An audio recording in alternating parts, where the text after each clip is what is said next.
Hello, welcome to Scrap Time. My name is Christine, and in this video I'm going to be showing you the Tim Holtz Rotary Trimmer by Tonic.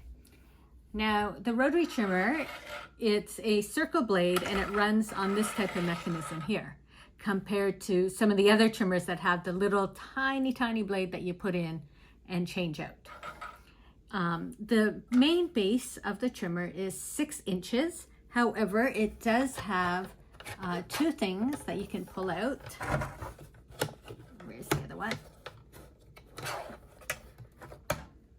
And they snap into place, and it goes to 12 inches or 30 centimeters. You'll notice both imperial and metric is on the entire trimmer.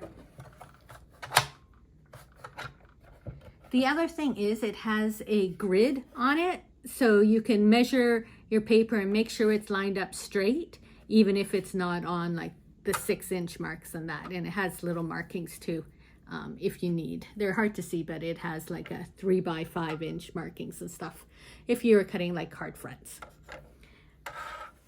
One other thing is on this side, it does have a bit of over, so if you were cutting small little strips, you can measure them on this side and cut little strips off without having to measure it on the wider side.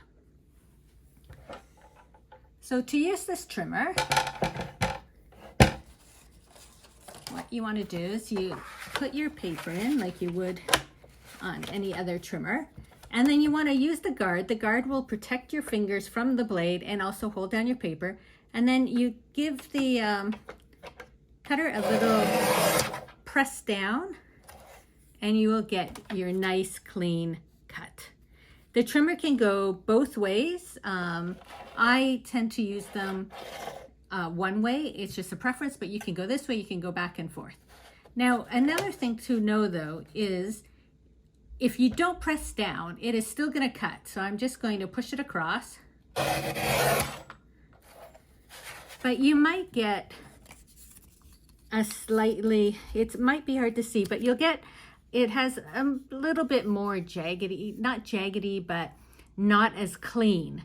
And like some of the little fibers, maybe here you can see the little fibers coming out. So it's just another option. Sometimes you don't want that crisp, and these little fibers, then you could ink them and get a nice effect. So if you want a more like imperfect type cut, it's not imperfect, but if you know what I mean with the little fibers, then don't press down. You just, again, I'll show you, you just push it across and it'll still cut, but it'll just have a tiny little bit of fibers depending on your paper showing through. So you can get 2 looks with one trimmer. Now the trimmer will also cut thicker materials such as this cardboard. I'll put it in, I press down, and you get a nice cut.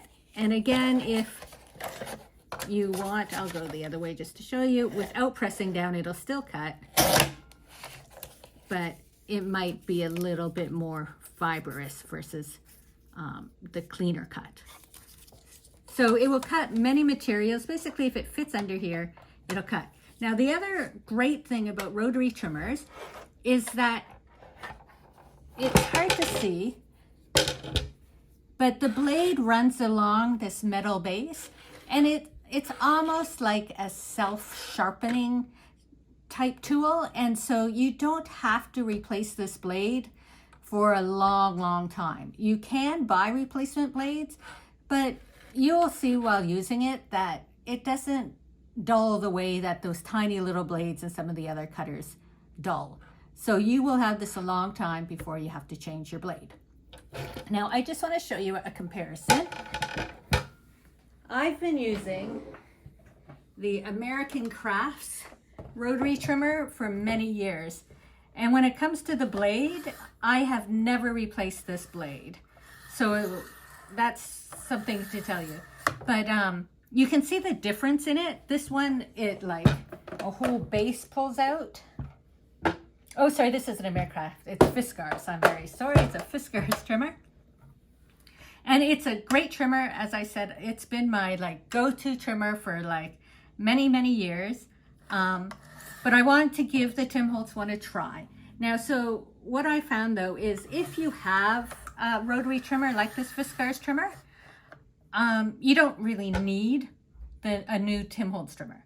However, if you don't have a rotary trimmer, I do highly recommend getting one, be it if it's the Fiskars or the Tim Holtz, because it's just, they cut really well having the rotary, and the longevity of the blade. I have never replaced the blade in this trimmer, and I have been using it for many, many years. So just to give you some idea. So I've shown you the new trimmer, but as I said, if you have your own rotary trimmer, you don't need to invest in another trimmer. If you don't have a rotary trimmer, then I highly recommend getting one, be it if it's this new Tim Holtz one or a different one you come across.